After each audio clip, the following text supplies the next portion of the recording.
Welcome to Mighty Car Mods Question and Answer. It's April 2012 and we are about to answer loads of your questions.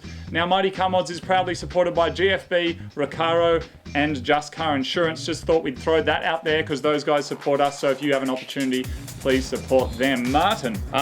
Right, so yeah, we put it out there saying what would you like to ask us, and we'll answer it in a massive Q&A. You guys delivered with about 8 full pages of questions of us to answer. And yeah, there's a couple of repeats in there, so we got rid of those. Yeah, if you know multiple people ask the same question, we're only going to answer it once. And there's also a massive frequently asked questions on the Mighty Car Mods forum, so you can check that to see the most common ones. But let's get into it, Martin. Right, Mad, let's do it. So number one, and this was the first guy to post on there. So we're doing it in order. This is pretty exciting. That's so right. This guy can write first. All right, so here you're going to hear some pretty awesome forum names. There's a couple of quite funny ones in here. This one's pretty normal, but it sounds like something out of a movie. Matrox02. Matrox02. He says, otherwise known as Neo. When and how did you start up Mighty Car Mods, and what gave you the idea to start it? Yeah, mate. All right, I can answer that one. When and how? When is 2008? Actually, probably end of 2007 where we started thinking up the idea. I came up with this awesome idea for a show. Wasn't awesome. It was awesome. It was called Clean and Green Car, and it was about little cars that didn't use lots of fuel, and you could do mad stuff to them. And yeah, I mean, Marty's idea was to kind of make a bit of an environmental show because that was going to pull the ladies. Mad hippies. But it was about little cars and it was about kind of being environmental, and I didn't really think that was that much of an awesome idea. But I had at the time bought a Jeep, which is another embarrassing story. I was unwell at the time, and I sold that and bought a little car, which was the little Daihatsu Sior, and then I came over to Marty's place and he said, let's fix it up because your car sucks. And that's how Mighty Car Mods was born, and we kind of liked the idea of just doing really simple, basic DIY at home where I would come up with this idea of what needs to be done, and Marty is the guy who gets it done because that's what he does. He's a genius. So that's how that started. Come on 43 asked Moog, what was the name of your first girlfriend? Her name was, I'm not going to mention her last name, but her name was Cheryl, and she was awesome. We pashed in year 6. That was my first pash. And her brother had a ute, and I haven't really liked utes since, but he gave me a ride home from school one day, and she was sitting in the front, and I had to go in the back underneath the tray, and he had some chainsaws in there, and he was flying along, getting sideways around corners, and I was just in the back, in the dark, with the thing with chainsaws flying at me. They weren't turned on, but it was scary. But then he dropped us off, and we pashed, and that was mad. And then she dumped me. Wow. Cheryl. Wow. A tennis player asked, what is happening with the Chaser half cut from Japan? It's currently in Melbourne, and it's going to get delivered up to Sydney where we are, so we can put it into something. I mean, it's a priority for us now. A lot of people have been asking what's going on. It's a priority for us to get it here to Sydney so we can do stuff. It's quite a heavy thing. That's it. Like cutting a big heavy car in half, instead of being a 2-ton car, it's still a 1-ton front cut by the time you have all the extras. So it's quite a mission to get something that big transported around. But yeah, we're doing that at the moment, and it'll be here soon. Yeah, it will be here soon. Mac Garrett says, how do you guys get the money to buy the cars and mod them and repair them? We both work jobs, and so that's kind of one thing. But it's also about keeping a rotation of cars. So, you know, I don't have a Silvia and a GTIR and a Golf and a Forester all at the same time. Just like you guys, you know, we get a car, we work on them, we sell them, and then we move it on. So it's actually not as kind of, I don't know, maybe as crazy as it seems. And plus, a lot of the cars we do with aren't super, super expensive cars. So, you know, you sell one, you know, obviously if you fix it up and it's running, then you're going to get what you paid for it back, hopefully, and away you go. But certainly, you know, with the cars that we're working on and the cars we're interested with working on, we're often buying them for under $1,000 from Gumtree or eBay or whatever. So, you know, you see a lot of cars go through here, but, you know, it's not like, you know, we're working on supercars or anything. You know, they are cheap cars. JMac, where did the name Mighty Car Mods come from and why? Go for it. I don't know. I remember. I don't. I do. It was actually, there was a day when we just finished that first video of the little red Sior, and we were talking about the idea. We didn't have a name before we started. We didn't. Well, it was Clean and Green Car. I'd already registered it, man. Clean and Green Car was going to be it, and then one day I walked in and we're like talking about what we're gonna name this thing, because you know, at that point YouTube was the size of a postage stamp, and we're like, hey, let's put on YouTube. What's YouTube? And yeah, I said let's call it Clean and Green Car. He's like, no. It's a bad name, that's all. Well, of course, it's nerdy and about environmentally clean cars, which is kind of boring. But I was into it at the time. I bought a little car. Yeah. Anyway, and we we came up with, well, it's about modding cars and car mods, and then we need like a name that makes it sound, I would say tough, but Mighty's not really a tough thing. No, I mean, but Mighty kind of feels small, small which is and cool, tough, you maybe. know. I mean, I kind of think that there's 3 elements to Mighty car mods, and this is just a personal thing, I think there's the Mighty side of it, which I think that's me. Then there's the car bit, which is the cars. And then there's the mods, which is you. It's a 3-way. It's a menage a trois. Speaking of 3-ways, Siren676 says, do you have a ballpoint date for your New Zealand trip? Now, I'm going to blame autocorrect for changing ballpark to ballpoint. Oh, okay. I don't know what a ballpoint date is. A ballpoint in New Zealand, it's something to do with a rude sexual act. Rude. Yeah. We are planning on doing a trip to New Zealand because there's so many awesome cars there and so many great people and so many fans over there. So we want to come to New Zealand. We are planning on coming in 2012 to New Zealand. That's all we know so far, but there's a few other things that are going on first. So, but yes, this year New Zealand. And Frankfurt 49, that's a mad name. I bought both issues of the mag and want to use it on my iPad. And he's talking about the Mighty Car Mods magazine, which we've now up to issue 2 of. And it's been an awesome little thing. Yeah, you can run it easily on your iPad. I'm doing a little demonstration here, Martin. So screen. basically, all you need to do is once you buy the magazine, it'll download automatically to your computer. Then open iTunes and plug in your iPad, and it will come up with. That'll be a bit blurry. I'm going to go to camera B over here, Martin. And you can drag the PDFs straight into your iTunes, and then once they're in there, you drag them into the books of your iPad menu. It'll say iPad, books, photos, whatever. You drag it into books, and then when you click on it, there it is. It'll just work. You've just got a magazine on there. So yes, it works on your iPad. It works on all your devices. But being a PDF, it'll work on anything. So you don't have to have an iPad. You don't have to have Apple, stuff.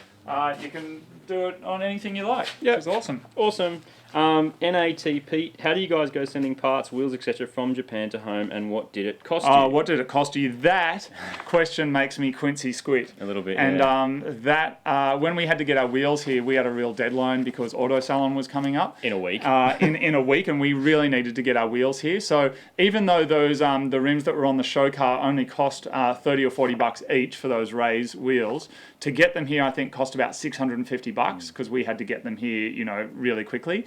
You could ship them for around about $150, I think, from what I understand. If they go by scene. If they go by scene, you're not in a hurry, which means you could get a whole set of Mad JDM wheels and get them sent here for maybe $250, which is pretty good. Yeah. Blade 888. What are your plans to grow Mighty Car Mods? That's an interesting question about growing things. Everybody, you need to grow things apparently in business land. If it's not growing economies, if they're not growing, then they're going backwards or something. I don't think that's the case. We're really happy with where Mighty Car Mods is at, and we're not really hungry to grow it and make it a big thing. I think it's growing naturally, and for sake of a better word, it's growing organically.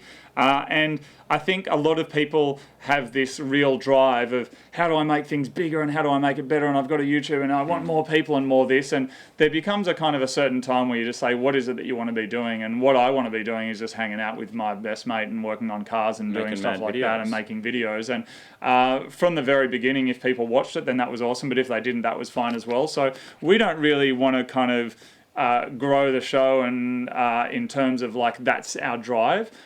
We just want to kind of grow as people and our skills, and we're going to be doing that no matter what. So we do want to grow and we do want it to be bigger and we want it to be better, but we want people to be able to find it themselves without us going rate, comment and subscribe, which we've never said on a video, because people want to watch it, they can. If they don't want to, that's fine as well. Won't. Fair enough.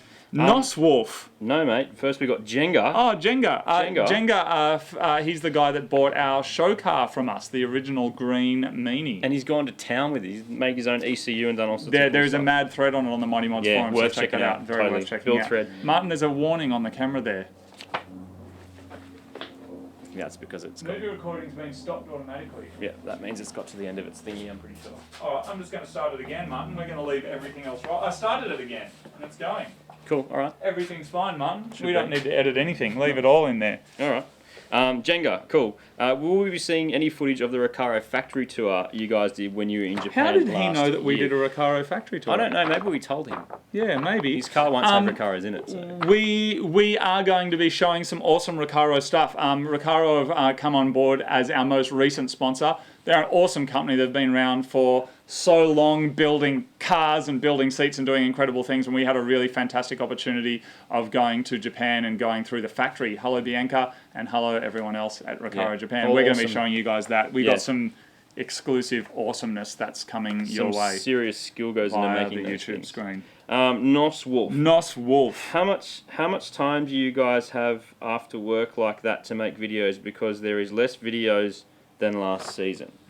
Last season's finished, and it was over a year. Yeah, and so we're only up to episode 5, I think, and it's month 4. Yeah, so I mean, there's still a lot to do. There's heaps planned, but the question of how much time do you guys? How much time do you guys have after work and like that? Look, we work on Mighty Car Mods every single day of the week, and every weekend we're doing stuff. So not a lot of time.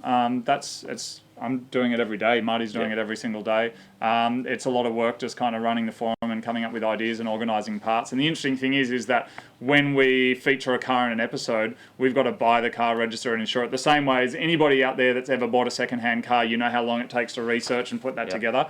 We have to do that exact same thing, but then we also need to try and present it in a way that's entertaining. And so, There's not much of this going on. There's not much of just kind of, working it out as we go. Royce Foz. I hope he owns a Forester. Hey, guys. Have you ever thought of starting up an auto garage where people can take their cars and get mods done to it? No.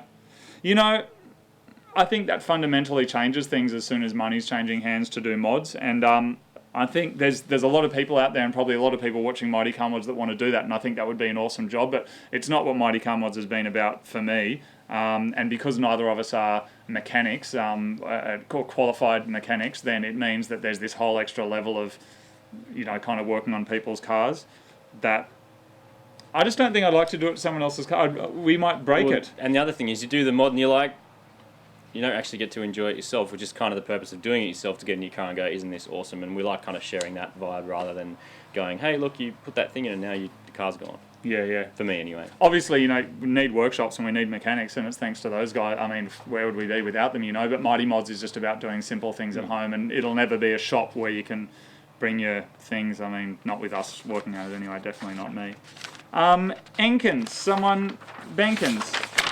Jenkins. He says, have you ever thought about buying a classic Mini and doing one up? My first car was a 1976 Mini. It was yellow. It was awesome. I slept in it alone and with people.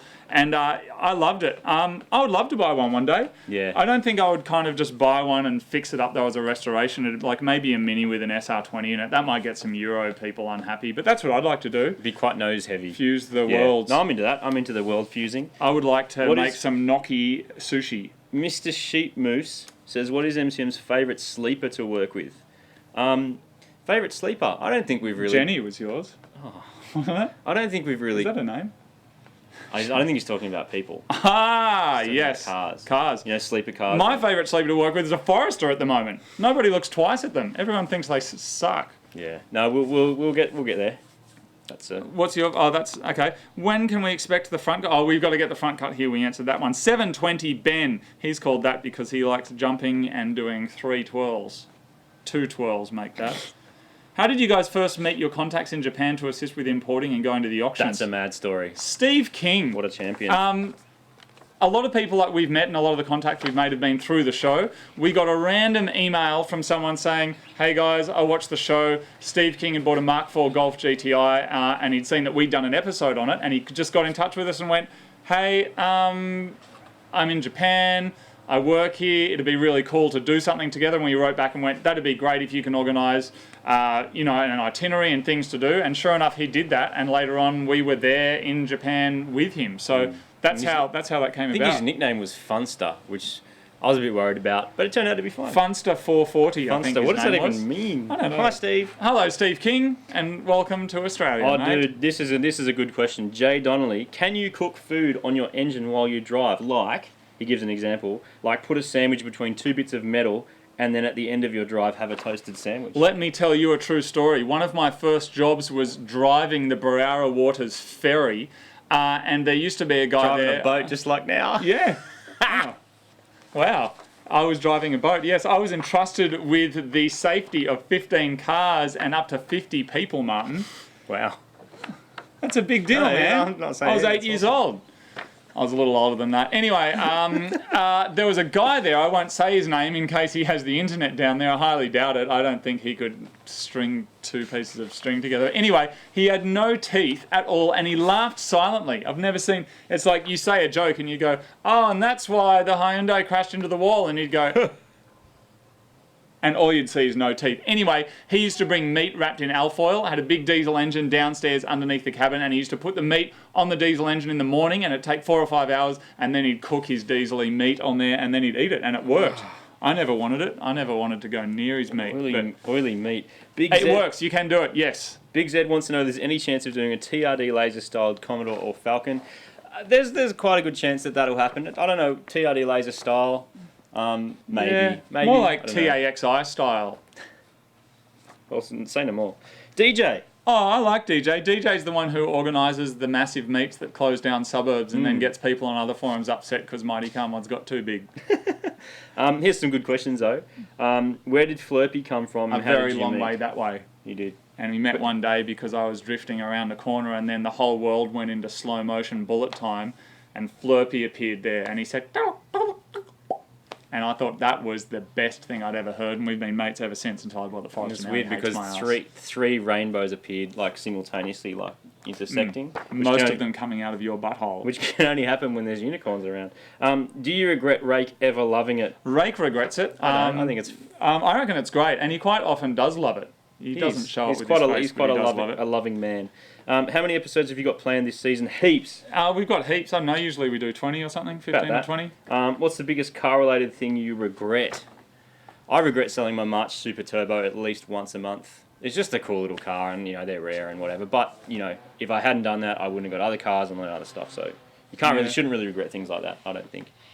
Yeah, I regret buying a GTIR. Really? Yeah, because it never quite did what I wanted it to do emotionally. You never got that. I wanted it to be so many things, and it just never quite got there. It never quite ran right. That's true. And it was the most powerful SR20 Nissan's ever made. All of these things. It was slower than my 180, slower than my S15. So many hopes and dreams. Doesn't quite answer the question, but I regret that. Will Marty ever get a new car? I assume by that you mean will I go and buy a new one? A brand new showroom? car? Never. He'd never do it. He'd never do it. I honestly don't sucked. see the point. Yeah, anyway. Optimus, can you guys make a video on MCMTV2 about a day in the life? That way you can show people how busy you are and why videos don't come out every second day. That would be an interesting video. I mean, most of them would just involve Martin doing naughty things with people. Matt146, would it be possible to see more documentary-style videos like the Civic build, which, can I just say, because I'm meant to be the filmmaker-y guy of Mighty Car Mods, Marty was the one that came up with that Civic long reality style, and you did a great job, Martin. All 3 hours of it. Yeah, that's why there wasn't 20 episodes out that fortnight, because every day was spent working on just 3 hours of footage. Yeah. And we would have needed so much music and so much time that that's part of the reason. We didn't want to leave anything out because it was awesome. Yeah. And Matt says, I love the banter that goes on. It's enjoyable watching everything that happens while building the car. Thanks, Matt. A lot of stuff gets cut out and culled, of course, because, we want to try and keep things short. We always say, this episode's going to be really short. It's just going to be 4 minutes, YouTube style. And it's still always 10 minutes or 20 minutes or more. Rising Sun, what do you guys like most about Japan? Other than the cars, and would you ever live there given the chance? Do you know what I love about Japan Rising Sun? The fact that your car came from it, because I think I know who you are, and you have a 2-door Impreza, like one of the only ones in the country that's not one of the original STIs that got brought here, and it's such a mad car. I'd have it in a second. He was asking what we like other than the cars, but that's cool. You answered that in your own way. You know what? I love the people and I love the aesthetic of Japan. There's this real sense of calmness, but also... It's just beautiful. People get things done. There's a real sense of quality there with the food and the way that things are designed, the way that things are presented. And laziness doesn't seem to be a trait that you see. No, and people take a lot of pride in what they do. There's people out there polishing the hydrants in the street, and the city's so clean, and people really seem to care about each other. And I think that's one of the amazing stories that I heard about Fukushima is that after the reactors blew up and they were worried about the radiation, all of the older people, give me goosebumps just thinking about it, all of the older people went, well, we don't have a lot of years left anyway, So all of the elderly people went in there to clean up because they just went, we're going to die anyway. And that seems to be this real sense of honour that Japanese people have. And I love them. I love the Japanese people. I love the food. I love the culture. Would I ever live there? Certainly for a period of time. I reckon it's great. Parts of it are beautiful too. Japan, and particularly down in Okinawa, they have the longest life expectancy of anywhere in the world. And love the people, love the country, love the food, love it. If you haven't been, go. You can get Jetstar do $300 flights to Japan sometimes, and it's just... And it's first world, it's safe. Yeah, Most of it's like any other city in Australia, be sensible and just enjoy it. It's awesome. Yeah, I think there's only 1 hour time difference, so you don't have to worry about jet lag. If you're thinking about travelling overseas and you've never done it, right now when this video is done, just check the flights and just book it and go. Otherwise, you're going to put it off and off and off and off, and then one day you're going to be 80 years old and you still haven't gone. Just do it. You'll only get your front mount or your wheels a month later than you would have otherwise. So yeah, do it. One of the things, Marty and I say, people go, what's your advice or whatever? We say travel. Travel opens your mind, opens your brain. You meet so many people and you just see the world in a different way. And that's what life's all about, right, Martin? Expanding the horizons. Toasticles. With the highly anticipated Toyota and Subaru BRZ86 coming out, essentially the same car, would you buy the Toyota or the Subaru? What would you buy and why, Martin? I'd buy the Subaru. Not particularly because I'm a big fanboy, but I just kind of like... that you can fit all the mad Subaru wheels and all that kind of stuff on it. And it's got a Subaru engine in it anyway. It's a boxer. So you rip it out, you put something big turbo in it, and away you go. So Marty'd buy the Subaru so he can fit wheels on it. So he's changing the wheels because he's not happy with them, and he'd change the engine because he's not happy with that. I'd buy the Toyota because I feel like it's carrying the soul and the aesthetic of what the car originally is. And that's... You get the Toyota, of course. It's kind of the slogan of all-wheel drive and then rear-wheel drive anyway. The Stig says, would you do a big road trip around Australia? I reckon that'd be awesome. Have to be in, that's probably, I'd take a Commodore or a Falcon for sure. Best car for those massive long trips. Reliable, I said reliable Commodore. Yeah, that's right. I got up to 215 kilometres an hour in the Northern Territory in a hire car. It was on a legal zone. Why is your name Moog and what does it mean? Asks Mark. Yeah, you know what? I didn't choose my nickname, and that's the thing. If you did, you'd have a mad name. Like I would be called Dr. Future 5000 or something. Yeah. It's just something that, I collected a lot of analog synthesizers, and that's what people started calling you. In terms of the music industry, it's a little bit embarrassing because it is a brand of synthesizers. It's pronounced differently though. It's pronounced Moog, not Moog, so it is a different thing. But in the car land, it's almost like being called Toyota or Yaris or something. It's a bit embarrassing. But hey, I didn't choose it. I had weird nicknames when I was young. One of them was Pooran. And why? Pooran because I climbed a tree and then I took a dump from the very top of it. Because I needed to go, not because I was being rude. We lived out in the country, Tarrygo, a little town outside of Goulburn. And then, when you're climbing a tree, there's always that branch you need to get up and down. I'd pooed all over that. I couldn't get down. My family was on their way out. They were running late. I managed to finally get out of the top of this tree, and when I hit the ground, I knew I was in so much trouble. I just ran, and my name was Pooran ever since. So, look, you don't choose your nicknames, people choose them for you. You definitely don't choose that one. I was also called Frogger and Wampus. I'm too weirded out by the poo story, man. I'm moving on. Mark Civic USA. You missed out this guy, SGP Firewire. You already answered that, man. What made you choose the name Mighty Cummins? Well, why'd you put it on the paper again? Well, you did it. Mark Civic USA. How do you guys feel about Hondas in general? Mad cars. That's not true. Dude, I'm just trying to stop us getting hate, alright? They're awesome. I'm going to be honest. In certain situations, they're awesome. I'm going to be honest and just say that I don't particularly like them, but I also don't understand them. And this is coming from a guy who disliked Subarus immensely and now is driving one and enjoying it. So I haven't been exposed to enough Hondas to know.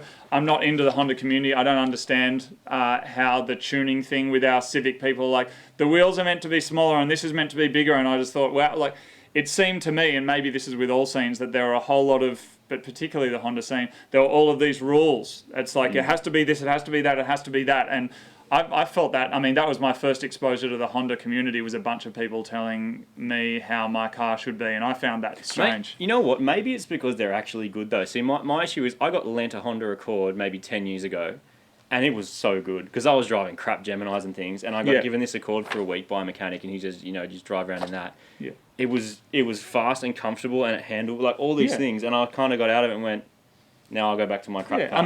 They're nice, they're tight, they're all, whatever, but I would never consider buying one. No. I don't know why. It's just not in me. People I think they get them or they don't get them. I don't quite understand them, but I'm ready to learn because I also didn't understand Subarus, and now I'm starting to learn about that. So you're also into Jeeps, so don't listen. I'm not into Jeeps. That was a very short period of time, and I was medicated. JDM Skyline. How did Marty learn to be so handy with cars? You know what? By getting one and just having a go. You broke a lot of cars, didn't you? Heaps, man. Last week.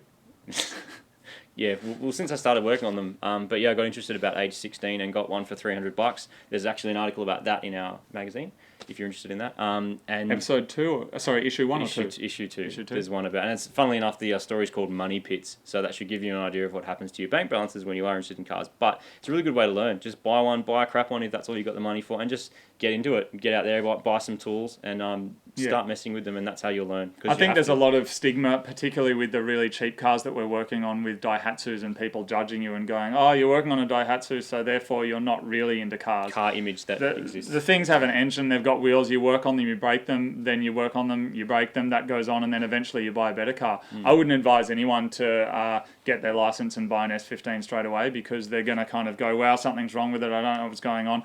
Buy a crap car, pull it apart, break it, cut it up, do what you need to do, and then you're learning. That's the thing. If you really want to know the ins and outs, like deep within a car, you actually need to do it, because you can read about it a lot, and obviously that helps, and that's how I learned. But until you're there, and an engine's on one side of the garage, and there's a gearbox on the other, and you've got to make that work and put it in a car, you're not really going to understand fully how it works, which is probably good advice. Yeah. Anyway, good one, Martin. Cito the Tech says, Marty, how many people does it take to produce an episode? Two people. Marty and I do all of it. Once a year, probably, Iron Gav comes on to do the intro sequence, which is just done and we use that. But as far as the episodes, there's just the two of us in every episode. So if you ever see us both in shot like this, the camera's not moving. If the camera is moving and you can see Marty, I'm shooting. If you can see me, then Marty's shooting.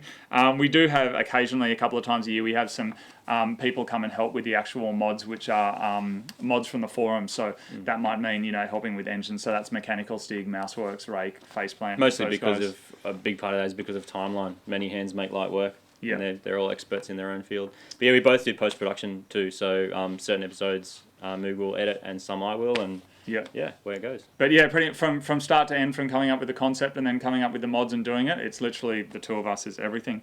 How long does it take to plan, record, edit, and publish an episode from start to finish? It usually, it depends on what it is, but it usually takes around 3 weeks. And 3 weeks in terms of saying, right, we've got an idea, we want to do an episode on brakes, for example, and we say, cool, first of all, we need to go and get the brakes, we need to test fit them to the car, we need to, do this whole process. Simple things like how to wash a car that can happen in a day, you come and you shoot them, but we still have very high, we've got very high standards for ourselves and what goes out and what doesn't go out. So what that means is a lot of the time, we may shoot an episode and it never actually gets published, and quite a few episodes have hit the floor either because the product hasn't been good or whatever. So sometimes they're shorter, sometimes they're longer, other times they can take years or a year. Where's the best place to hide a kill switch? Can't tell you, that defeats the purpose. Be creative. What? Okay, your average car is 3 to 5 meters long. Buy twice that in wire so you can put it anywhere. Am I helping yet? Is that helpful? Think of where you would find a kill switch. And then don't put it there. That's all. DC5 Nick, he probably likes Hondas. I'd say he does. The popularity of Mighty Car Mods keeps on increasing day by day. More and more sponsors are stepping in. However, my question is, how far would you think this show will go? Are you willing to keep the show going if your circumstance changes? Yeah, if you have a look at the Mighty Car Mods YouTube shows page, it says that Mighty Car Mods is set to finish in 2025. We don't have any plans of finishing the show. We will do it if nobody watches it. We'll do it if 1 million people watch it. We started doing it with, no money. We'll finish doing it with no money. It's for us, it's just about working on cars and hanging out together and having fun and making videos, something, and creating something. So circumstances have changed a lot, during these 5 years. Circumstances with families have changed, or relationships and jobs and different things, and we keep doing it anyway. And because it's not a kind of a lifestyle blog show, we don't go, hey, in this episode Marty's broken up with his girlfriend again, and Moog is doing this and he married some guy that he met in Thailand. Or Oh, we cut that bit. Yeah, that's right. I'm married to a woman.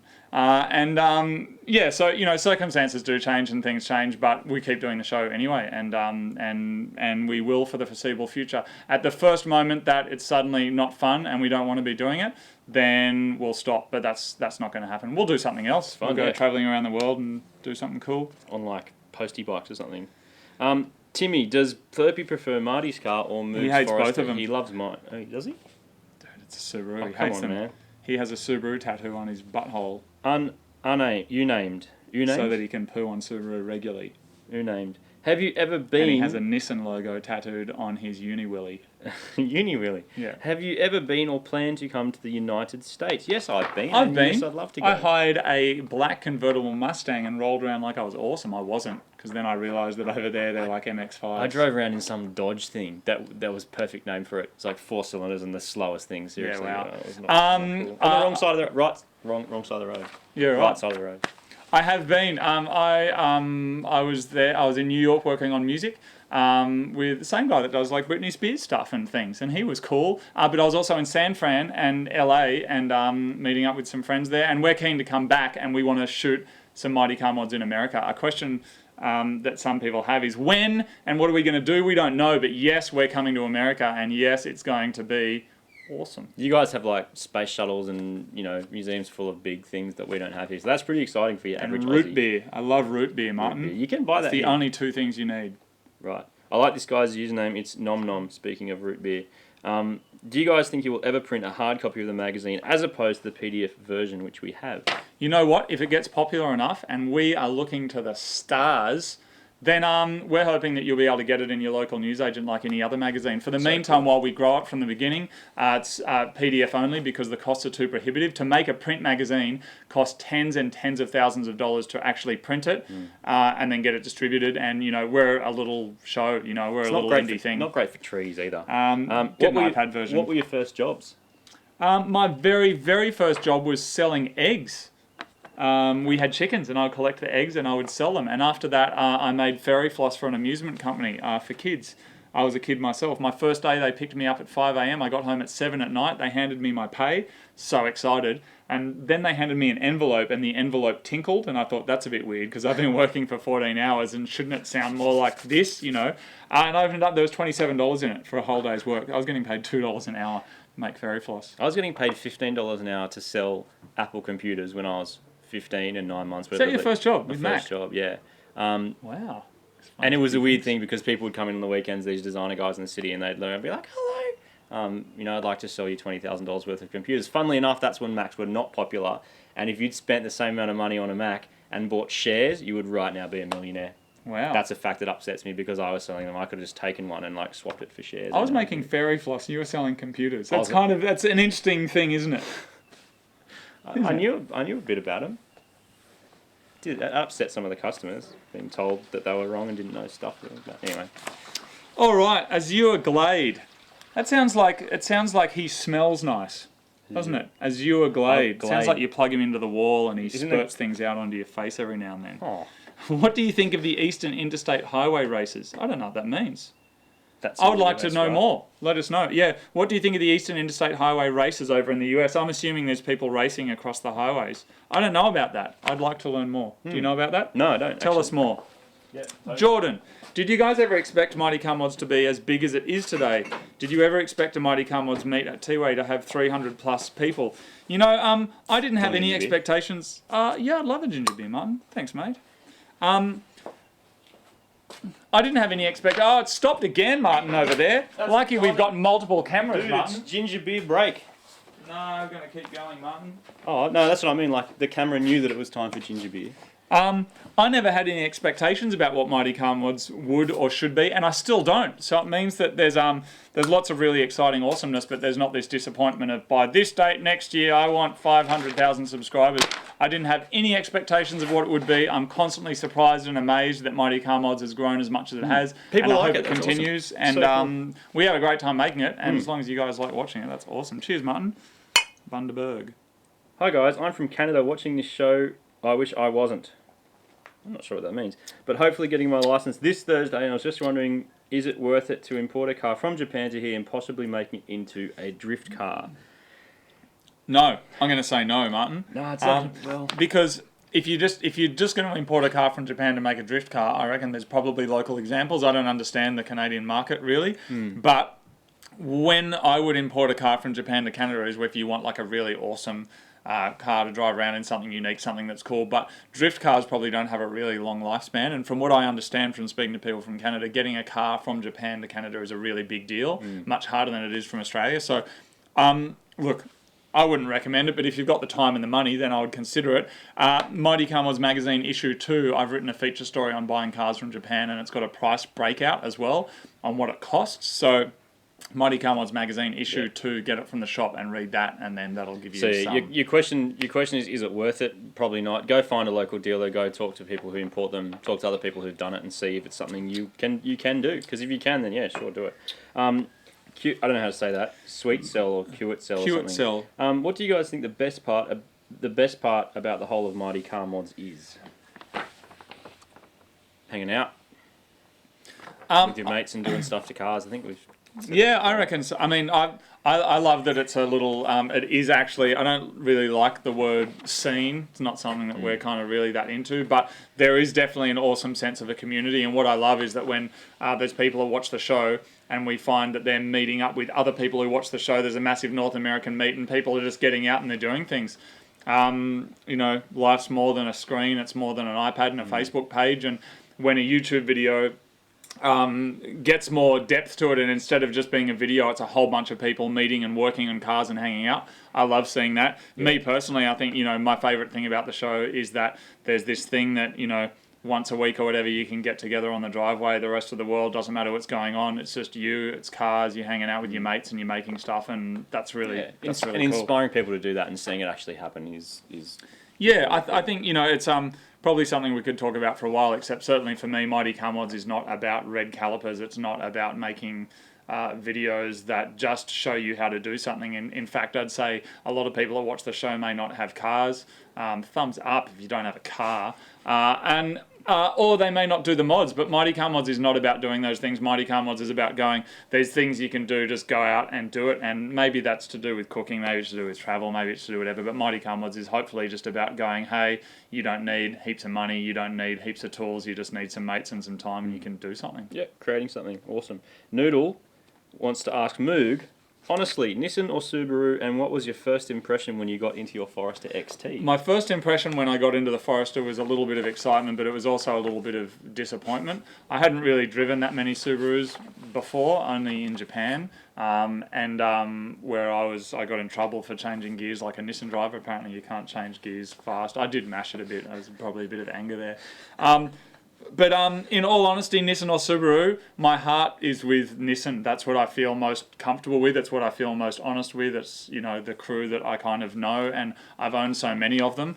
I never go outside and go, oh, wow, it's a nice night. I'm going to get in my Forester and go for a drive up the old Pacific Highway. I used to do that with my Silvia, but in terms of where I'm at with my life now, I would never go back to owning an S15 where I am now. I really like the Subaru, I really like the Forester, even though it's so common and it is actually quite unique, and I think that's an interesting juxtaposition. But put the seats down, you can sleep in the back. I carry lots of wood and stuff around because I've been doing some building, and go to Bunnings, fill it with steel and wood, and you just couldn't do that with S15. I do really like it. I like it now it's faster. If people are thinking of buying one, you do have to change the suspension. I think it's actually unsafe as it is. And a big turbo and a tune. I don't have the big turbo yet, but we'll get there.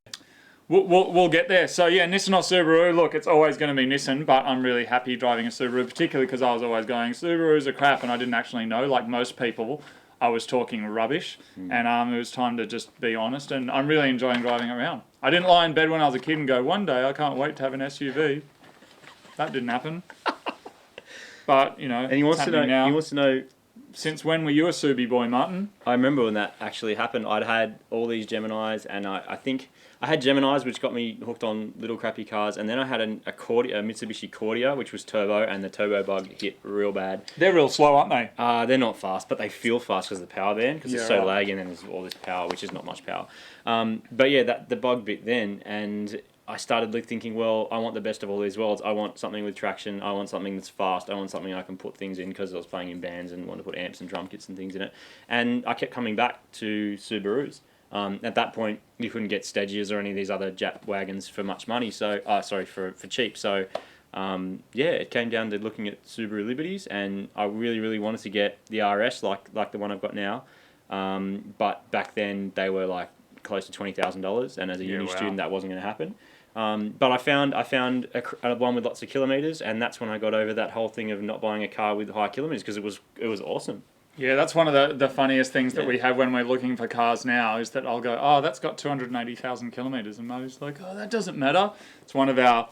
We have a few real serious disagreements, which I'm sure we'll get through to in here. Yeah, so that's how I became a Subi boy, and since then I've had maybe 4 or 5 of them, because when you learn on one, it applies to all of them, and that's really useful. And they're practical, and they work, and they're really boring. And you can make them faster. Boring. Felix says, if you could spend up to $125,000 on any JDM car, old or new, what would you get and why? I reckon I'd just get an R35 GTR. I'd probably need to add a little bit of money to that. If you bought one in Japan, you could buy 3 for that in Japan. Right. They were $40,000, weren't they? The auctions, cheap. crazy. Second handies. Look, that's probably a boring answer, but I'm just going to throw that one out there. Maybe 2 Evos, like a day one and a track one. See, if I had that kind of stupid money, I'd be buying old Japanese cars. We only had to buy one. 125, like an old Fairlady or something with some crazy engine in it? Or one of those old, old the original Skylines. Yeah, just something really... That's a cooler answer than mine. I want to retract. Little Dragon 555, what are your dream cars? My dream car hasn't been invented yet, but I can tell you this, it's not going to have wheels, and it's not going to have an engine, and it's going to go... and it'll fly. Oh, yeah, flying car is a dream car. Yeah. Right. That's the ultimate. Always wanted to fly when I was a kid. Had dreams about it. I even ate bananas before I went to bed, because someone told me the vitamin B12 would give you madder dreams. And I wanted to be all flying and stuff. My dream car will fly. Yeah, okay. Martin, your dream car? I can tell you what my dream car used to be, and that was those Lotus Esprit.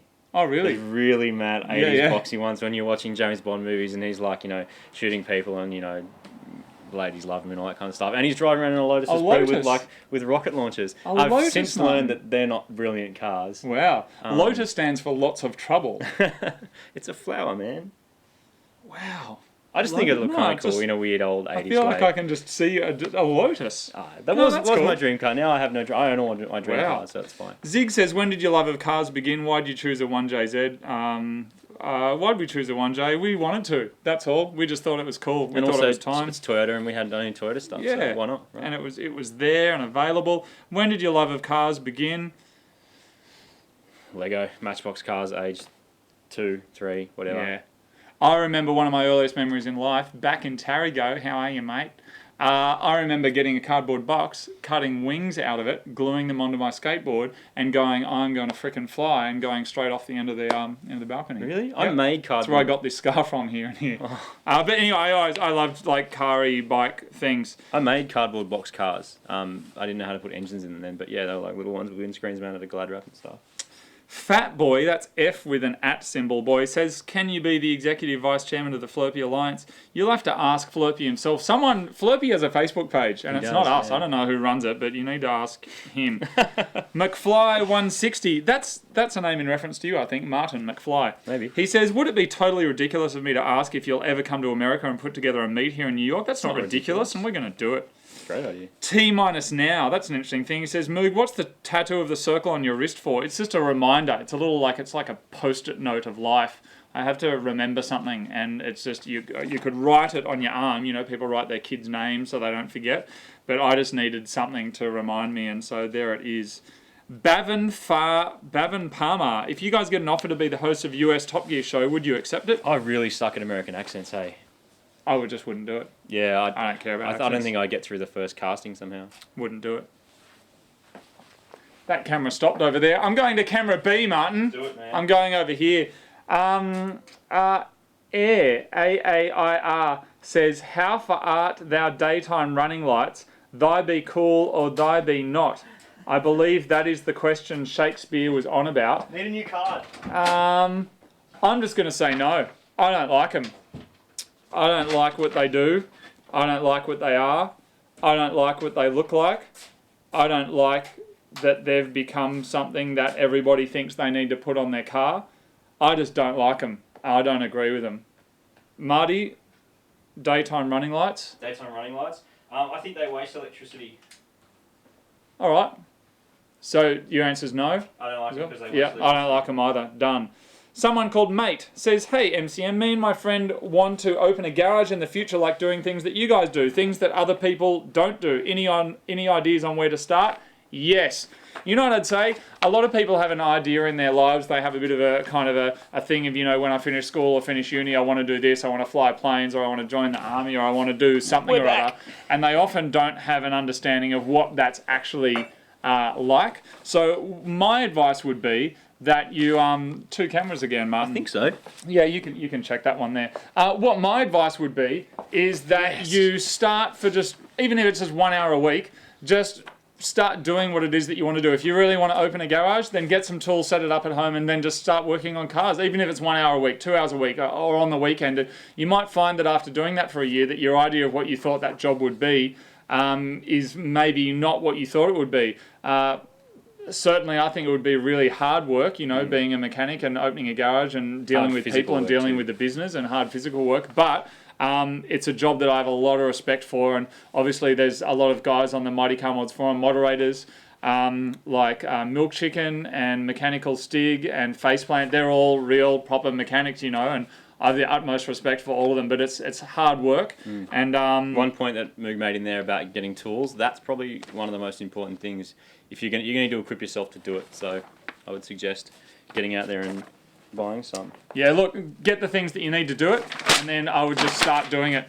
Start having a go at it. That page has nothing on it. Yeah, that's a waste of question time. Sorry, Tree. Leadfoot, what has been your favourite experience while filming the show? There's a couple. There's a couple of really fun ones. I really enjoyed that auto salon tour because it was so different and we were so out of our depth, and we just got thrown into it, said go for it, and it was the first time we got to meet fans, face to face. I mean, you kind of go into Perth and they say you're going to be on stage at 10 and 2 and 4 or whatever. On stage to do what? And you have half an hour and there's going to be people there, and you walk out on stage for the first time and there's thousands of people there, and you just go, oh, wow, what are you meant to do? So that was a big learning curve for us. But then meeting people who lived in central Western Australia who watched the show, and meeting hundreds and hundreds of people. And when you see a YouTube number and you see a video's been watched 100,000 times, you just see it as figures and see it as numbers. But doing that tour, we kind of went, each one of those numbers is a person, and each person has a story, and that was really great to meet them. Yeah.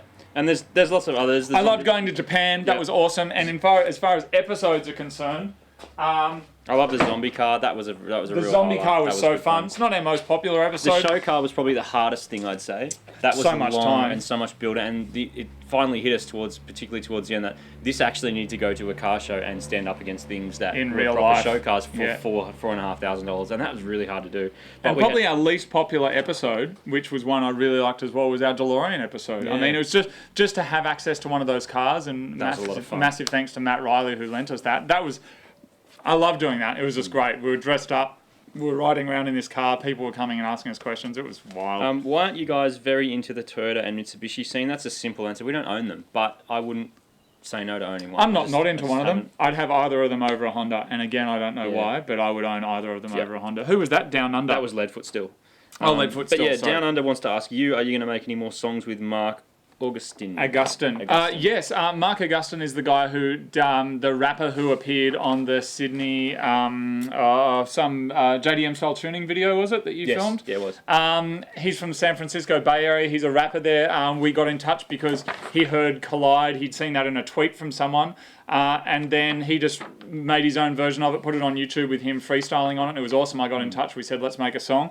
Really great guy, and we've since struck up a really great friendship. And yes, we are going to be doing more music together. Totally kick-ass song too. Thanks, man. And he wants to know, as you guys become more popular, do you find yourselves being recognised more often? I do, but it really depends where you go. If I go to an art gallery, I don't get recognised. If I go to a racetrack, without fail. Yeah. So it's probably always about positive. The thing I love is it's always positive. People are always keen to come up and say hello and tell me about their cars, and I love talking to people who are into it. It's awesome. Probably 2 or 3 times a week when I had my S15, it was quite recognisable, and just driving through the city, people toot or take photos or say hello. It's always really positive. And certainly a couple of years ago, if we would go to a car spares shop or something, people would always go, especially if we were together, they would go, hey, how you going? And what's interesting now is it's kind of, as more people watch the show and it gets bigger, it might be at a pizza shop, or last week, it might be at like a licorice shop, like a Darrell Lee thing, or an ice cream shop.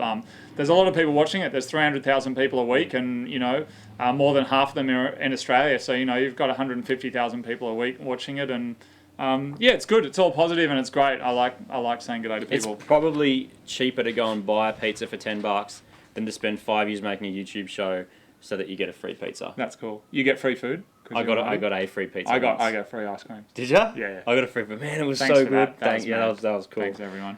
Nobby14 wants to know, what do you use to film? We use a variety of different cameras for different things. We've upgraded as time has gone on. Originally, we just got a Handycam, the cheapest thing that we could find. We had a tripod, and that's really important. That's all we needed. We have a couple of digital SLRs now, 60D, 7D, and we also use a JVC, an actual broadcast camera that's got really good microphones on it.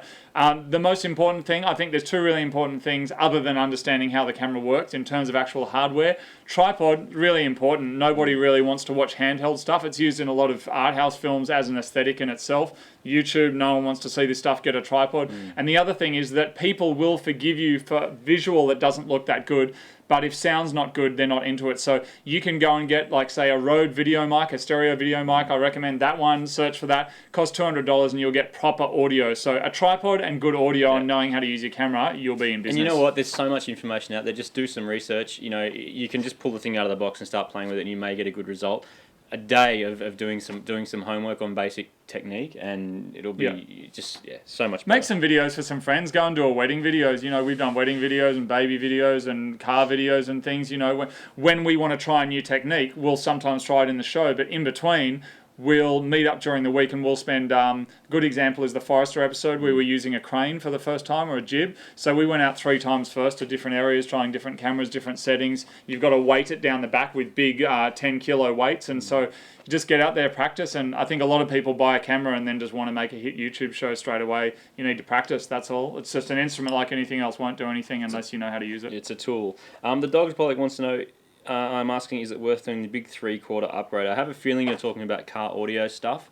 And if you're talking about wiring for big amps, then I guess it's just basic electrical theory. You've got to have less resistance in that wire to get more current down it, so it can make more noise. I don't quite understand massive stereos. If that's what you're into, then I'm sure there's plenty of people out there who know the answer to that on car stereo forums and things like that. But yeah, hey, if you want to go buy thicker wiring, it's not going to hurt. I challenge you to a duel asked, what's your take on praying mantises? Do you think they have the manual dexterity to operate a performance motor vehicle? They definitely do have the dexterity. Praying mantises, that's not their real name. They're just known as a mantis, but praying mantis is a name that they're given. I didn't know that. They're just called a mantis. How do you know this?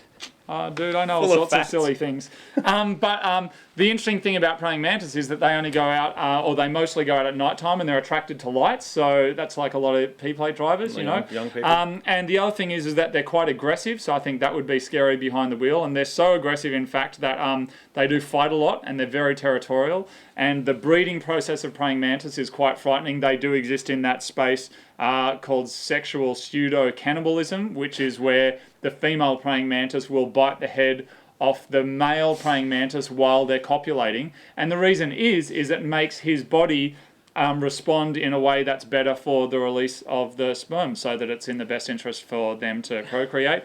Interesting thing is that the part of a praying mantis, this is something you didn't know, the part of the praying mantis that controls the sex drive is not in the head, it's down here. So even without the head, the male praying mantis can just keep pumping away. Would I want to be next to a praying mantis in a car? I don't know. I reckon if you cut him off, he'll probably come out, bite your head off, and then try and have sex with you. If he was life size, frightening. They're very good at camouflage. They're very dexterous. I wouldn't go near one. Good, next question. AU Super, how do you feel about younger members on the forum? They're awesome. Anyone who's old was once young. Anyone who's young is going to get older one day. Right. I feel the same about any age. We don't care what age you are on the Mighty Mods forum. Other people, there's old kids here. Guess what? Everyone's got to learn something. We don't care how old you are. And the people who are going, you're too young to learn, you got stuff to learn yourself. So shut your mouth before a praying mantis sticks something in it. Tim Milano, I got a Ford Laser Gear 87 hatchback. What's your opinion? Do it, mod it, work on it, learn how to work on it, then It's get gear, something man. else. It's top of the line. Is it? That's what gear means. Yeah, right. I don't like the way the word gear No, sounds. me neither. It sounds like gag. There's just this Gear. feel of the word. I don't like it. What do you think of it? Opinion? Oh, okay. So, hey, it's an awesome first car. Make it mad and just drive it around. Learn how to drive. Learn how not to drive. Don't try and make it too massively fast because No you'll point. spend a lot of time and a lot of whatever. Just make it nice. Put a sub in it. Just make it feel nice. Make it do what you want. But a lot of people with first cars, they go faster, faster, faster, faster. You can spend a lot of money and a lot of time, and it'll never go as fast as even like a CA18 180 or something, which might be your next car. So make it like what you like. Dr. Louis asks, what car can you see yourself driving when you're old and retired? My car's going to fly. Mine's going to be a mad, old, pimped out Toyota Crown, but by the time I'm old, it'll be electric. It'll be silent in my lounge room. Just take my lounge room for a drive. All right, sounds boring. Awesome Jackie says, oh no, sorry, A-Dalbs. Marty, how strange does an entire thread dedicated to photoshopping your face onto things make you feel? Is it good strange or bad strange? This is in reference to the best thread of the Mighty Car Mods forum or anywhere on the internet of all time. This is in the off-topic section. It's called Falling for Marty, and it's 20 or so pages of people photoshopping Marty's face onto other people. It's incredible. Marty, how does it make you feel? Make me feel? Yes, it makes me feel strange. Good strange is the fact that there's a lot of photoshopping talent out there, and some of those photos just blow my mind as to how well done they are. Very well done. But there's one of me wearing a nappy. There's one of you wearing a nappy thrusting your crotch out. I couldn't look at it, man. It's been deleted. It had to be deleted. Yeah. I couldn't look at it. It's frightening. Yeah. Awesome Jackie, what are your favourite movie cars and why? P.S. Can you say that Awesome Jackie is awesome? Awesome. Just said it. Jackie. Favourite movie cars? Oh, look, Batmobile. No, Okay. really? Okay, fine. Mad Max. Yeah, better. You've never even seen it. I have seen Mad Max. The movie. Because you told me to see it. Oh, you have seen it? Yeah, it was boring. Mad cars, bud. What? It's so crap. It's a classic Australian film that changed our film industry. I got punched. Oh, yeah, that's okay. V8. Go and take some Ritalin, man. Everything doesn't have to be bloody MTV. You didn't like Mad Max. I was alright. You serious? It was okay, You man. haven't seen it. You're lying. Okay. Have you seen it or not? Yes, I have. Yeah? Yes, What I happens to the woman when she's running along the road with a baby? Oh, she gets like run over or hit by a car or some shit. I don't know. Out of what orifice was the guy bleeding when the bikies go and find his car and he's chained up next to it? I don't remember. His ear. butthole. Was it? Yeah. Oh. See, it wasn't very memorable. Wow. RX-8, what do you think of triangle-powered cars? I like that, triangle-powered cars. It's true, it's powered by a triangle. It is. With Just a blunted- triangle with that apex spins around seals and... rotaries. I really want to own one, and I haven't because I'm too scared that I will not only be able to afford to feed it petrol, but that it will break. And I know that's the attitude that a lot of rotaries get given, and it's bad attitude, but I will own an RX-7, like a Series 1. No, Series 1. With like a 13 bead with an ECU and all that kind of stuff. And I will do that one day. I like them, but I'm also scared. I really wanted to get one when I was buying my S15. We're going to get an RX-7. Like a Batmobile style black one. It was going to be all stealthy and mad. You can't really go stealth with them. I really like them, but I don't understand them, and I was scared that I was going to have to spend a lot of time fixing, not driving it. Yeah.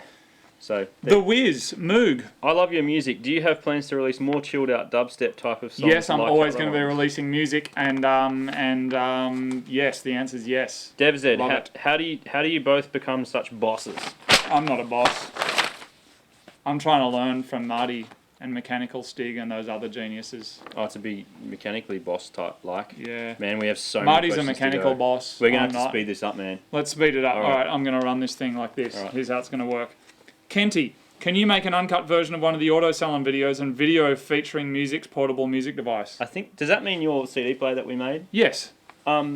There's not much more video than what's actually in the episode. We're talking about the world's cheapest car stereo episode. And Marty, can you make an uncut version of Auto Salon videos? Oh, we don't have time. We're moving on to other things. That was 2 years ago. NDH795, this might sound a little weird, but what mics, brand and models do you use on camera, lapel, voicer, etc.? Rode. They're an Australian company, RODE microphones. They make awesome stuff. They're used all around the world, and as Australians, we get them cheaper. I think they either give you a 10-year or a lifetime guarantee. I would recommend them.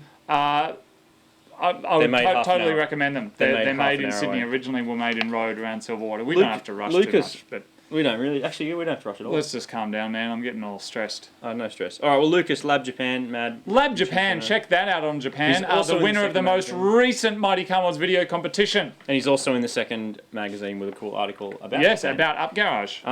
What's the best advice for someone starting a new YouTube channel and trying to make it a success? You got to be able to produce something that's good. You know, that sounds like a really silly thing, and it's like, how do you produce something that's good? Know your equipment, know what it is you want to say, and then just come out and say it. Also, YouTube is a breeding ground of hate, more so than Vimeo and other sites. You can have I've seen like the most beautiful footage of eclipses and the moon and stuff, and the people dislike it and write comments like, the moon's crap. It's like, come on, man. So you can't listen to that stuff. Don't worry about that. Do what you need to do.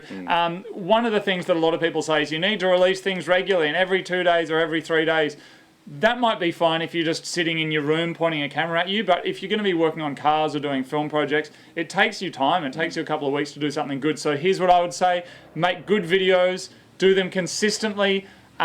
Keep in touch with your audience, and don't worry about people telling you your stuff is crap, because these people are sitting at home typing on their keyboards doing nothing with their lives. I can guarantee you that happy, well-adjusted people do not get on YouTube and write hate. They just don't. So don't worry about the people writing rubbish. Boom. Can't say anything else to that. Wild Zero, could we ever expect another shot in Japan feature film like Hokkaido, Turbos and Temples? We want to do one in every country. We want to go to Russia, we want to go to Eastern Europe, we want to go to China, we want to shoot everywhere. I know it probably came across as a brilliant experience, and it really was to go and see all that. And you know, we had big thank you to Steve for helping to make that happen. And Mr. Sato and those other guys. That was a great experience, and friends for life. Now we've been back and we've visited them, and that's really cool. So yeah, again, it comes back to our travel thing. Go and travel and see the world and meet people. You never know who you might meet along the way. We've since been back and met him. He's come to Australia and met us, all because of YouTube, meeting people on the internet. It's just awesome. Do it. Best thing about it. Have you had to scrap or shelve any episode film ideas due to logistics or cost issues that we've had to scrap many of them. Something that there's a few things that people ask for, and that we do receive them, we don't do them, and we've kept not doing them. And one of those things is brakes. We just we've done 3 episodes now on brakes, which have never been uploaded, and we just don't feel comfortable showing it. Really, I don't know. Is that the best way to put it? I don't know how to put this tactfully. We want to inspire people to be able to work on their cars, and there's 2 kind of Mighty Mods episodes. There's here's what we're doing. We're working on a car and we did the brakes and we did. And then there's this is things that you can do yourself. And quite often with doing brake upgrades, we know that people have gone, I tried to spray my calipers and it didn't work. And we know that there's people out there having a go, and we don't want people to be playing with parts of their car, which is probably the most important safety aspects, like their brakes. Yeah, it is possible to ruin it. Yeah, it's we have had to scrap episodes in the past, and sometimes we got really high standards of what we think goes out, and sometimes we look at an episode and just go, content's not there, it's not that good, or the mod simply doesn't work. We buy it, we try and put it in. Our short shifter episode on MCM TV2 is a good example of that. You do it, you get to the end, and you just go, oh, it doesn't work, and then everyone's going, where's an episode? And you're like, crap, we've spent 2 weeks getting this one ready. Now you've got to come up with something else. It doesn't fit. Yeah, sometimes they get scrapped, and brakes are just something that we probably will cover at some stage, except, I don't know how else to put that. Andrew Job. Are your filming techniques DIY? Do you experiment with shots just like you do with cars to learn? I can answer that. My friend uses the Ford Meteor commercial as an example of classic 80s style filming in his TV production class. So yeah, it's all very much DIY stuff, bought off eBay or made or homemade. So this is our big dolly that we use for getting those kind of slidey shots that you see, which is a big thing that Marty welded and made. Yeah, goes around corners too. And I studied film at university as an elective, so I learnt there, but most of the learning has just been on the job. And before I was making Mighty Car Mods, I was working as a cameraman, and I travelled around Australia and overseas filming just as a freelance guy, just filming footage of things and then giving them back to the company to put in their edits. So I learn a bit on the job there and meeting other camera people, but mostly it's on the job. And that's awesome that your friend uses the Ford Meteor thing as thing in his film class. That's awesome. That's Let him know. fun. Thank you. That's great. Tommy, why does Rake have such bad rep on the forum?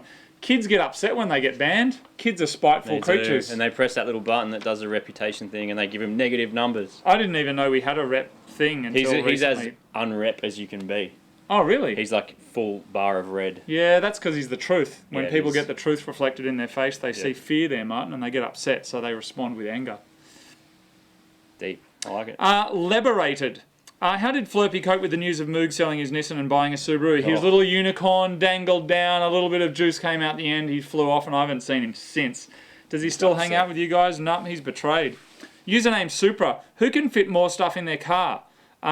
We'd both be able to fit a really similar amount, I reckon. Yeah. They're both a kind of similar layout, but I'm just going to say... why they measure it in litres. It's like, did they get a Forester and fill it full of, like, water? And Not water, Martin. What did they use? Ginger beer. Really? Yep. That's awesome. And urine.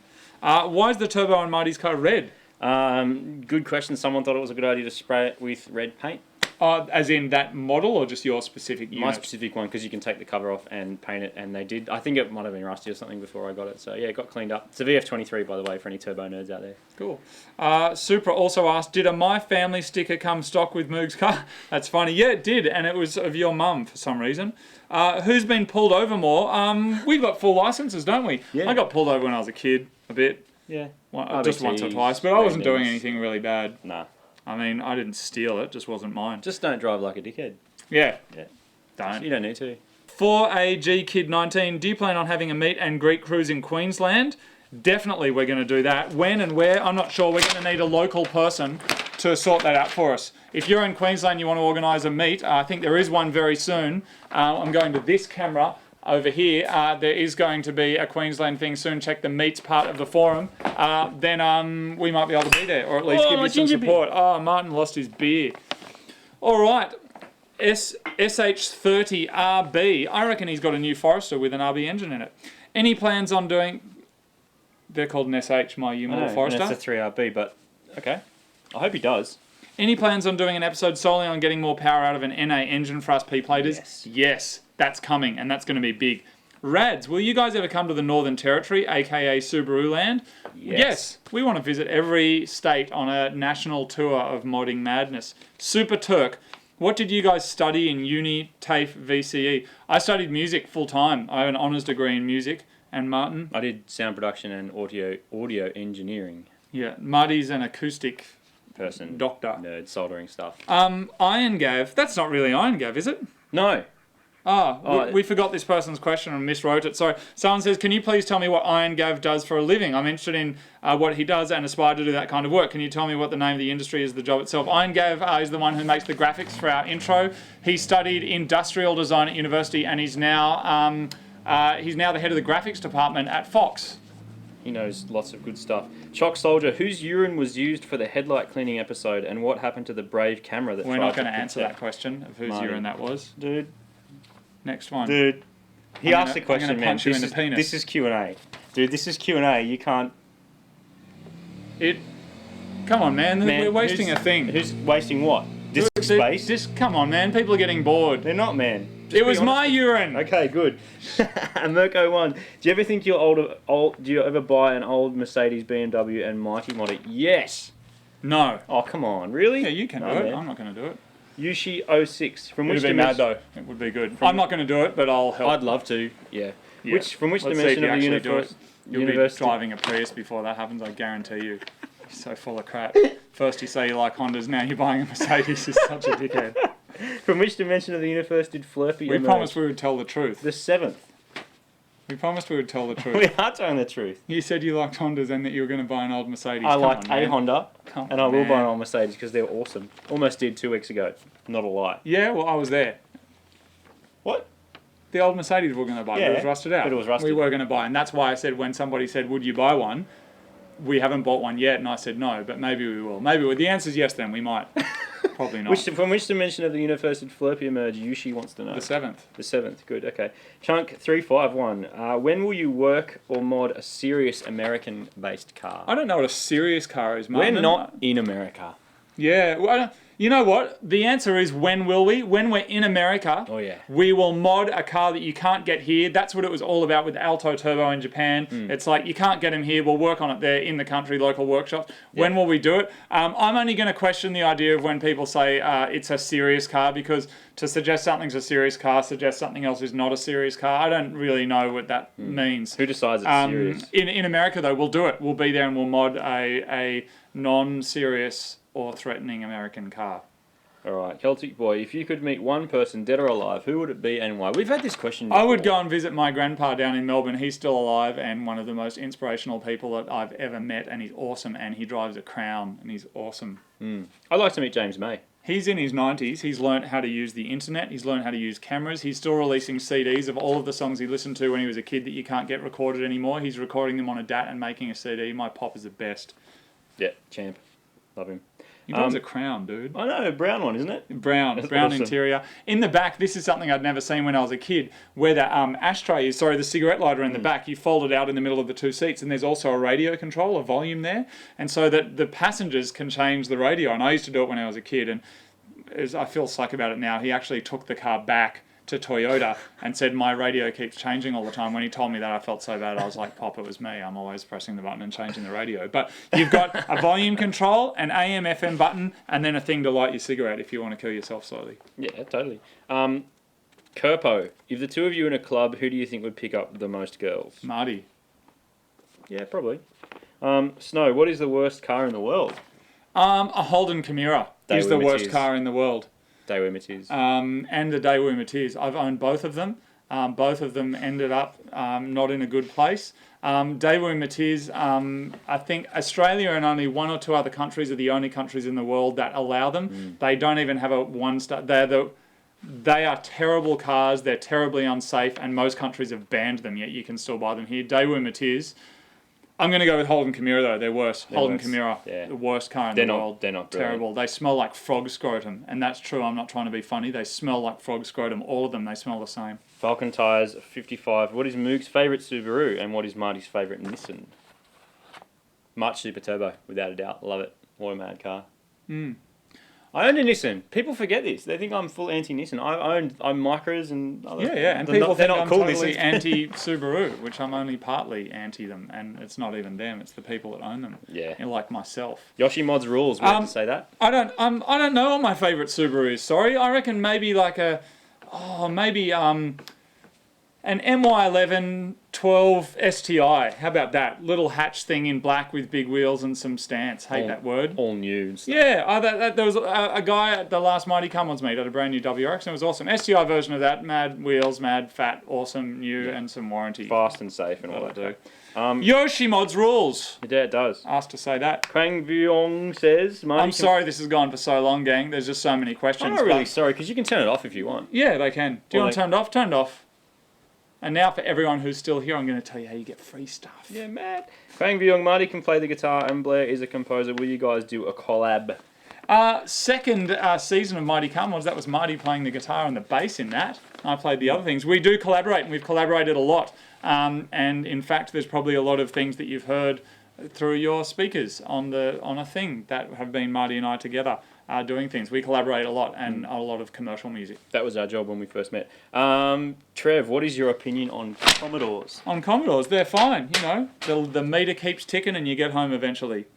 Nate, 32. Hey guys, you're both just two normal Aussie guys when you started out with MCM. Did you expect to be this famous, and how do you like it? Famous. Martin, what do you think? I don't know. I don't really consider it fame. The only thing is you can get a cat and it can vomit on a piano while some kid laughs in the background because someone's disabled his World of Warcraft thing, and he will be more famous and will have more views. I don't really consider it fame. Maybe it is. I don't know. It's something that I'm not really comfortable with.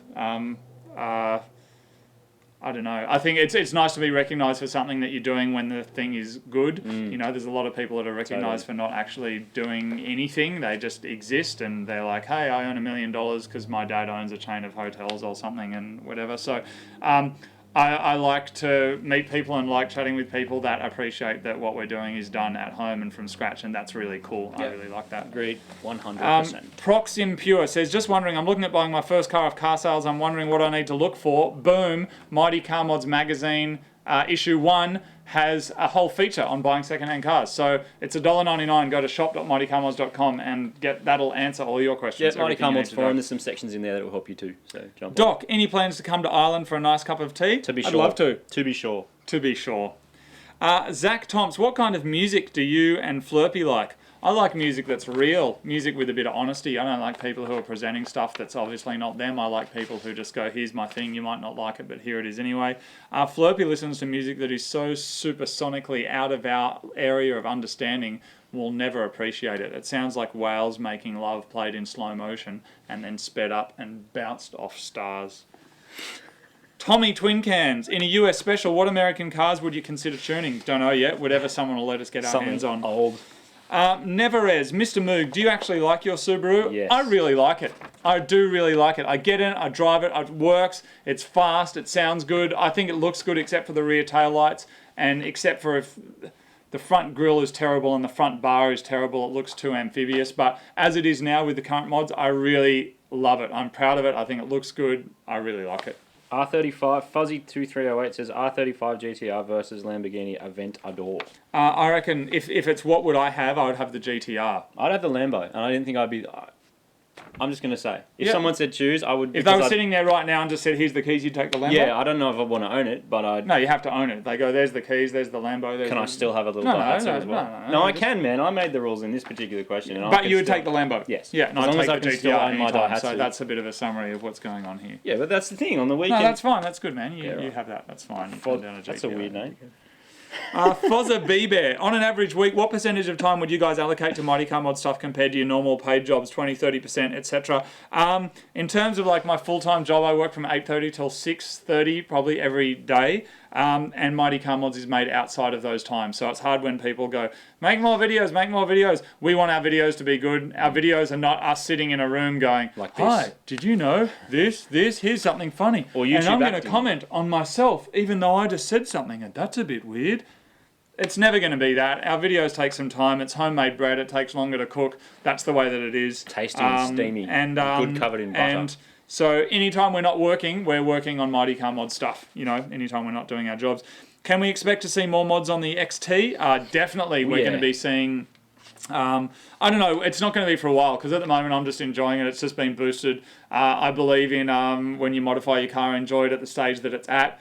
And then get used to that and move up. So with the car, you do your exhaust, later on do your front mount, do some boost, do it incrementally. And I'm just enjoying it. A lot of the time we forget to enjoy our cars because we're so busy modifying them. I'm enjoying it. There will be more mods. It won't be for a while though. Fistang, judging by your reactions, it seems like once you got the start button in the blue turd, you guys actually liked it. Is that true, or were you being facetious again? Oh, it's one of those mods that you don't actually need, and the idea of it's kind of seems a bit pointless. And then once you've done all the work, you look at it and go, this is kind of cool, but it's not something I would personally put in every single car I own because it's... You know what? It's cool like a T-shirt that picks up Wi-Fi. You seen people walking around with them? Yeah, it's like you go, wow, that's really cool. It's got a thing on it. But do you want to own one? Do you want to wear it? All it's the just, time. you know... I think it looked cool and I was surprised. Yeah. But I think the idea of that does nothing is kind of useless. But then painting calipers doesn't do anything and I like that. So, look, if you feel good about it, whatever floats your boat, then go for it. Pretzel asked, if like the awful lads on TV, one of your girlfriends came to you one morning and said, I bought a Jeep, how would you react?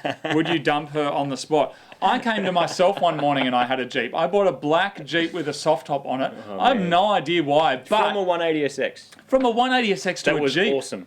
It's sickening. There's something really, really wrong with that. So look, considering I went through that, I couldn't, you know... I couldn't be rough to a girl if she came home with a Jeep and give her slack for it because I've done it myself. I'm going over to camera B here. Do it, man. Look, I don't like Jeeps, but I'm going to say it, Martin. I think it's true. You're not going to say something good about Jeeps? I like Jeeps better than Hondas. Really? And you do too. No, I don't. Yes, you do. No, You're going to pretend you don't. No.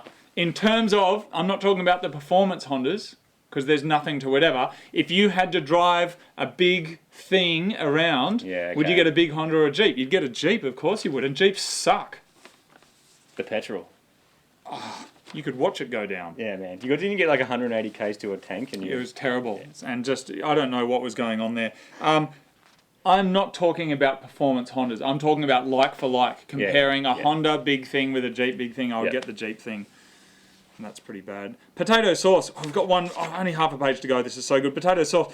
Do you guys know how many exhibits exhibit, could exhibit, if exhibit, could exhibit, and exhibit? Well, if E is 0 and we're timesing it, that's what the X is by HIBIT to the power of S. Well, anything times by 0 is always 0. So the answer is 0. Mutton balls. I think that's Mutton Wizard, isn't it? Yeah, but I called him Mutton Balls. With his magical staff of ball power. Are we going to see more of the blue turd on the track, or was that a one-off thing? No, man. That thing is so much fun on the track. So much fun. And yeah, there's a whole bunch of mods coming up on that to do with tracking cars and how to track cars and all these cool little extra things, because I've never had a car that is so fun, and everybody I've let drive it on a track has said it's one of the most fun cars I've ever driven. I'm hungry. Yeah, let's do this and then eat some food. Last page, Beamer Lover. Bimmer Lover. Sorry, Beam and W's call them Bimmers. Did you know that? Yeah, I don't like it. It makes me feel weird. What is the 0 to 100 like time? Gag. What is the 0 to 100 time of A, the Blue Turd, B, the Mugaru, and C, the Liberty RS? I don't know, because I don't give a crap about 0 to 100 times. And I think 0 to 100 times are probably the most important aspect of gauging how successful your mods are, and also comparing a bunch of different cars. Disagree. I think 0 to 100 times the reason why you see it in every magazine and every video and every journalist talking about it is that it's an important rating to see, you know, what a car's performance is. Because they're too scared to go down the quarter mile and get a trap speed and a miles per hour at the end, which gives you an overall performance and elapsed time. I'm not disputing that that's not something that's valuable. I'm just what saying you're saying is that crap. you believe that 0 to 100 means nothing. No. Whereas I think an object moving from nothing to a certain speed that's the same for all cars, it's the most important thing. But there's always this massive difference on how quickly they launch them and all these kind of things. Oh, with a good launch, it'll do... Well, what do you That's mean exactly the same with a quarter mile. Not really, man. Yes, it is, because you launch it crap, you launch it good. Incorrect. Miles per hour by the end gives you the best indication. The launch doesn't all come into the launch. That's all down to how somebody launches it. Not really. Oh, are you serious? No. I guarantee you get your mum launching a car and then get you launching a car, the times are going to be completely different. The times, but I'm talking about miles per hour, not times. 0 to 100 times, we don't know what they are for our cars, but I think it's a really... We've argued about this for years. Marty thinks 0 to 100 times are rubbish and useless. I think they're probably the most important way that we can easily see and compare the performance of getting an object from one place to a certain amount of speed in how much time. But you just said that my mum's time and my time will be different. On a quarter mile, yeah. But didn't you just say that's about launching? Well, 0 to 100 is about launching too. More so than a quarter mile. Except most of the time we're getting 0 to 100 times, we're getting them from manufacturers who are getting the best 0 to 100 time they can. So you actually get a gauge of going, a Golf GTI might go 0 to 100 in 6.9 seconds, a Ford Fiesta might be 8 seconds. Guaranteed, the Golf GTI is going to be faster down the quarter mile. It's an easy thing to test, it's an easy thing to check, and as a comparison, you can see. I prefer to have a drag strip, so I'll just go get myself a drag strip. That's easier than doing... Yeah, I mean, we're never going to agree because you've been crapping on about this for years. That's fine. Flying Dutchie, will you vote for me? Will you vote for Flying Dutchie? I'm going to vote for him. Where do we vote for him? I don't know. He keeps asking us to vote for him. I'm going to vote for him. I'm voting for Flying Dutchie. Yeah, as long as you're not a weirdo. I don't think Give me this one here. No, I reckon he's all right, but he drives too fast. There's some cool cars. Speed X Demon. What do you think of Nissan competing in the V8 supercars soon? I'm excited. Awesome. I think it's cool. Shake the tree, man. Yeah, shake that tree. Tekken Tool, he makes some music. Check it out. He makes electronical things with instruments. Check it out. First of all, do you ever see any larger challenge diversions such as the Subaru versus Nissan battle ever coming up again in the future? Yes, definitely. It's we need to challenge it up. Sure. Was the task of setting up a battle actually quite Herculean? Herculean, I like that word. Considering what you had to work around. I think the question was there a lot of time and effort going into that episode? Just organising a track with no one else on it is, again, a huge thing. And it takes time. Yeah, controlled situations where you get the angles you need and all that. Yeah, it takes a lot of time. And just having, some people went, oh, you must have known what was going to happen. You had a GTR there. Ooh. Genius. Oh, really? Yeah. I thought we just found one. We had the GTR. Getting an R35 GTR and having it there on a racetrack to drive in a racetrack that's closed, that takes so much time and effort. And yes, that was a big thing. Those episodes are really great and we have fun making them, but they take months of preparation, literally months. So, what do your parents do? My mum's a vet nurse, and my dad is he does all sorts of things. He was in radio, but now he's a public speaker, and he's in computer security and quite high up doing that. Mine teach people how to do stuff. Yes, they do.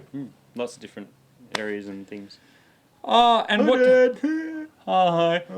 And Timmy says, what do they drive? My dad has an IS250 Pearl White, which is really cool, and my mum has an IS200, both Lexus. Both Lexus, both my parents have Subarus. There you go. Interesting. Last question, Waldo's mate. Will you ever make Mighty Car Mods videos, episodes that come out every day, like so many other YouTube shows? Wait. Let's ask ourselves on YouTube. Will you ever make things that come out every day? Cut. No, I won't. Oh, I'm wearing different clothes now. Oh, you're doing the YouTube I was doing video. YouTube acting. Yeah, that's cool. Yeah. No, that's good. But normally they go like this. Have you ever wondered what's so crazy about the news? I have. You know the weird thing about it? No, what? This is me acting. I'm in my bedroom. Wait, I didn't have to buy a car. I didn't have to do anything. All I had to do was just sit in my room. No. Can I act to the other camera, or there's never two people? Is there? I think we get it. Mighty Car Mods is never going to be a blog video like that. It's never going to be that. The only way that these guys can make their videos every day is that they have very limited resources that they need to spend time and money on. Hence why the sets are just in one room with a camera, or they're doing it as a job. So the videos are set up at their work anyway. Mighty Car Mods is never going to be that. It's always going to be homemade bread. But Mighty Car Mods is not just the videos, you know. It's the forum, it's the community, it's the help, it's the magazines, it's MCMTV2, it's the music, it's the clothes, it's the whole thing. So if people's kind of appreciation of Mighty Car Mods is just videos, then they're going to be sitting and waiting a couple of weeks every time. But if you look in between the videos, there's lots of other magic to be found. That was it. That was our question and answer. That was a couple of hours of talking. Thank you for everybody who stayed through to the end. If you stayed, you're awesome. You know what, Martin? For everyone who stayed through at the end, I'm just going to make up something right now because they've earned it. They've actually earned it.